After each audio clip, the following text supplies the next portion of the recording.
muito feliz, estou muito empolgada porque finalmente vai sair os nossos vídeos sobre estimulação em casa. Eu tenho certeza que vai ajudar muitas mamães, então vamos juntas! Hoje é o primeiro!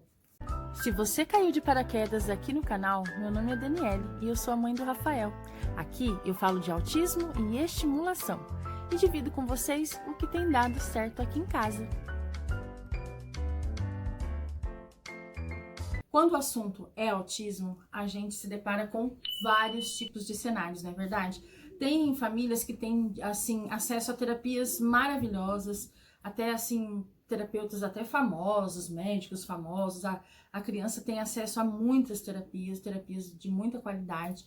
Também fazem esportes, fazem música. Também existe aquelas famílias que têm terapias ótimas também, né? Muitas vezes conseguem, né, fazer essas terapias através do plano de saúde. Tem famílias também que precisam até entrar, né, na justiça, isso é muito, muito comum. As crianças acabam tendo acesso a terapias de excelente qualidade. Temos também a questão das famílias que conseguem as terapias pelo SUS, né? Por ONGs, né? Que existem muitas ONGs pelo Brasil. Nós, aqui em casa, somos um exemplo disso, que o Rafael esteve numa ONG, sendo atendido por uma ONG desde o início do diagnóstico até o ano passado, e agora a gente passou da ONG para o SUS. Depende muito da região que você mora, que os nomes mudam muito. Aqui se chama SER4. Em alguns lugares é SEMA, e tem alguns lugares que ainda as crianças são atendidas pelo CAPS. Então, eu não sei assim a nomenclatura correta, mas aqui o Brasil é muito grande, então não tem como passar todos os nomes para você. Mas é mais ou menos isso.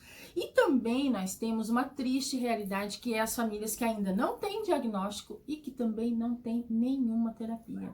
Para entrar nas ONGs, né, tem uma fila grande, para entrar no SUS também tem uma fila grande, então tem muita gente que está na espera para entrar nessas terapias aí que eu falei anteriormente. Então, as realidades são muito, muito diferentes. Mas tem uma coisa, todas as famílias, desde aquela que tem acesso a tudo e aquela que ainda não tem acesso a atendimento nenhum, tem um fator em comum, que é a participação. A participação da família é importantíssima no tratamento de uma criança, tendo ela todas as terapias ou tendo ela poucas terapias. E não precisa ser a família inteira, tá? Pelo menos um membro da família tem que estar por dentro do desenvolvimento da criança, porque geralmente é essa pessoa que vai ter acesso, que vai levar a criança no médico, que vai levar a criança nas terapias, que vai entender, que vai saber conversar com a professora, saber conversar com a terapeuta, saber dar continuidade do que está sendo feito em terapia. Então, pelo menos uma pessoa, que geralmente somos nós mães, né? Cada um de nós temos os nossos sonhos para os nossos filhos. Isso é fato também, né? Só que tem uma coisa muito importante. Nós precisamos parar, sabe? De pensar tanto lá na frente e observar o nosso filho mesmo no agora, no presente. E começar a entender o autismo do nosso filho. Claro, a gente precisa entender do autismo, né? Por isso que a gente sempre está estudando, está assistindo vídeos, assistindo lives, baixando os materiais, fazendo cursos. Mas a gente precisa também, além de entender o autismo, a gente precisa entender o autismo do nosso filho. Porque aí a gente consegue chegar no denominador comum. E aí a gente consegue fazer a nossa parte de uma maneira que realmente vai fazer diferença, vai ser mais efetivo, entende? E é nesse momento que eu falo para você sobre a primeira regra de ouro da estimulação em casa. Conheça o seu filho. Conheça, saiba o que ele tem de potencial e o que ele tem de dificuldade. Você sabendo dessas duas questões, vai ficar muito mais fácil você fazer um trabalho junto com ele, no dia a dia. Descubra as maiores dificuldades que seu filho tem. Ele tem dificuldades com a fala, ele tem dificuldades na interação social, ele tem muita seletividade alimentar, ele tem questões sensoriais muito complicadas, ele é muito rígido, né? Porque tem crianças que têm todas essas questões para ser resolvidas. Tem outras que têm mais, menos, às vezes numa intensidade menor, numa intensidade maior. E as potencialidades? Seu filho, ele tem uma memória boa, ele é uma criança que gosta, é uma criança ágil, rápida, é uma criança que tem facilidade com os números, com as letras, é uma criança que gosta de música, é uma criança que é observadora, né? Então, A gente tem muitas questões para se pensar, mas isso tem que ficar muito claro para nós. O que é que meu filho precisa melhorar e o que ele tem de bom que eu posso potencializar, que de repente pode ajudar o que não está funcionando bem. E isso é independente de graus, tá? Esse negócio dos graus do autismo é muito complicado, né? Eu vou contar para vocês uma história, essa história é minha, então eu posso contar. Quando o Rafa recebeu o diagnóstico do autismo, a médica disse assim, a neuropediatra disse assim, bom, ele tem um grau leve. E por um grande tempo, eu fiquei falando, nossa, o grau dele é leve, o grau dele é leve. E me confortava, sabe? Eu comecei a estudar o autismo, entender o Rafa fazer isso que eu tô falando para vocês fazerem. Eu vi, gente, o Rafael não fala nada. Ele tinha 3 anos, ele começou a falar com 4. Ele não falava, né? Ele pouco interagia com as outras crianças, interagia muito bem com a gente de casa, muito bem assim, daquele jeito, né? A gente tentando entender ele tentando se expressar. E como? Ele não é leve nem aqui, nem na China, né? Nunca que ele é um autista leve. Uma criança que não fala não é um autista leve. Quando você vai fazer um questionário do ATEC, você já descobre isso na hora. Quando você vai responder aqueles questionários. Então, ele não era leve. Ele é moderado. Realmente, o Rafael é moderado. Mas eu também não fiquei, assim, levando isso muito pesado. Não deixei isso pesar no meu coração, entende? A gente precisa aceitar a realidade, tá? Se você não quiser falar para todo mundo, você não fala. Mas para você precisa aceitar a tua realidade, a realidade do seu filho. Não, então vamos trabalhar para isso. E é isso que a gente tem que fazer. Não adianta a gente ficar inventando uma coisa que não existe. E aí, a gente vai entrar na segunda regra de ouro, que é: conheça os marcos do desenvolvimento. É através dos marcos do desenvolvimento que a gente vai saber aonde que seu filho está em relação às outras crianças da mesma idade, tá? E para com aquele negócio assim de que, marcos do desenvolvimento, essas coisas é coisa para o pediatra, é coisa lá para o terapeuta. Sim, com certeza, eles estudam para isso, eles trabalham ao redor disso tudo. Mas nós também precisamos saber, pelo menos o básico do básico a gente precisa. Até porque a gente vai precisar ter esse parâmetro para fazer essas comparações, porque a gente vai ter que preparar atividades, né?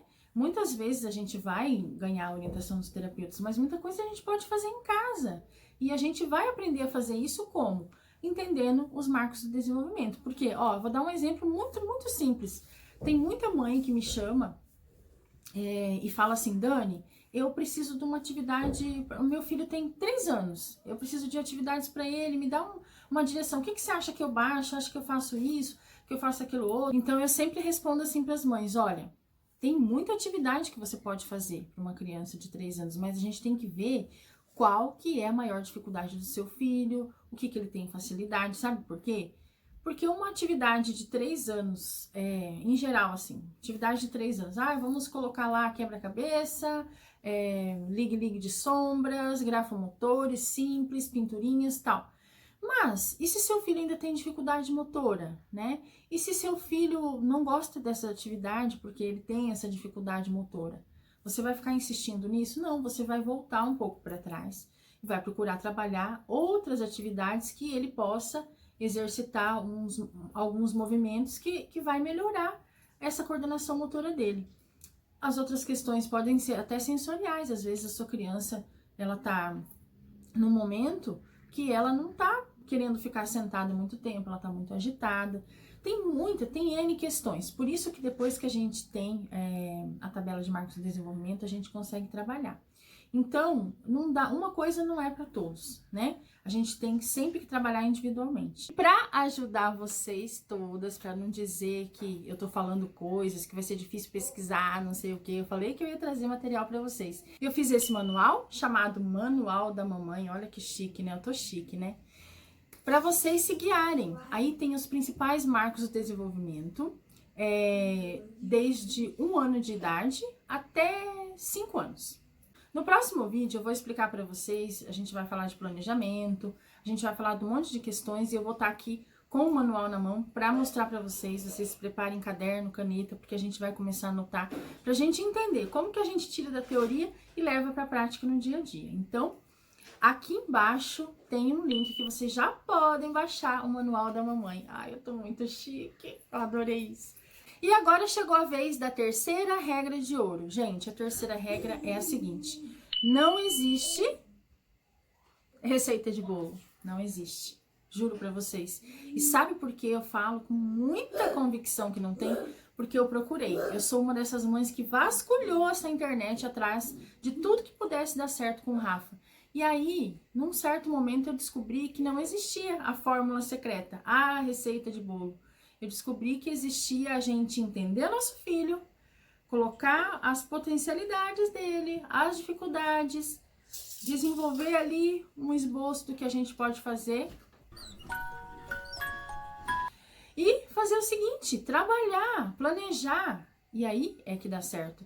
Eu procurei muito, tanto que eu achei a Ana, do Nós e Autismo, aqui no YouTube, foi uma das primeiras mães, assim, que impactou a minha vida. Claro, eu aprendi muita coisa com ela, como aprendi com outras mães também, mas aquela verdadeira fórmula, olha, faz assim, faz dessa maneira que vai dar certo, é isso que não existe. Você pode, com certeza, pegar muitas informações, absorver muitos conhecimentos, né? É o que a gente faz, é o que eu faço todos os dias.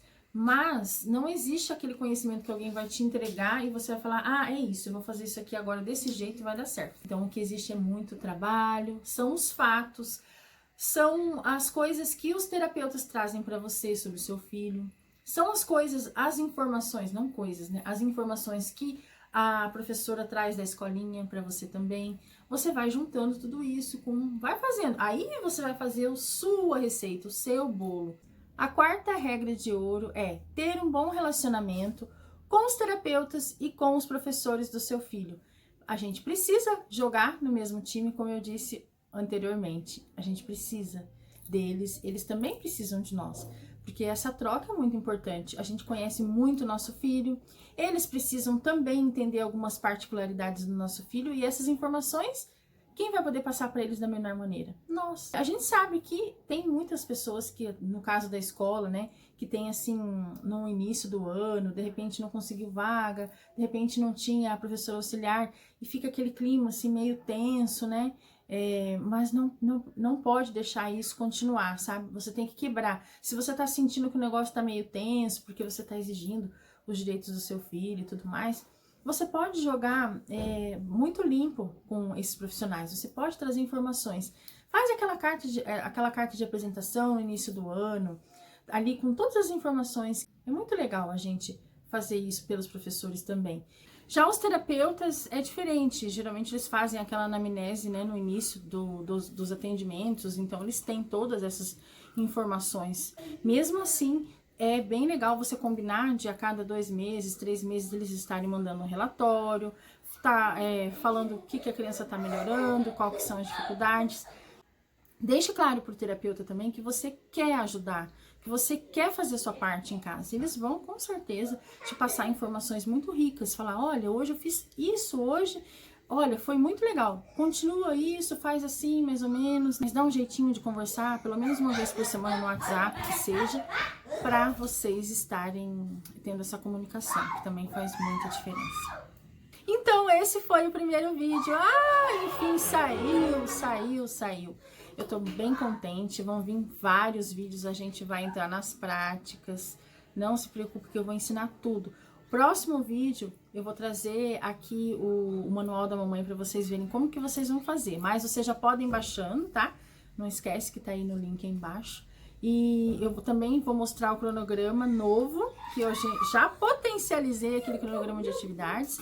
Vou explicar como que a gente tira tudo isso do papel e faz na prática com os nossos filhos. Vai ser muito legal. Eu espero vocês. Provavelmente no domingo que vem já tem o segundo vídeo da série Estimule Seu Filho em Casa. Deixem o like se vocês gostaram, se vocês acham que foi útil. Chame as amigas. E é isso. Tamo juntas.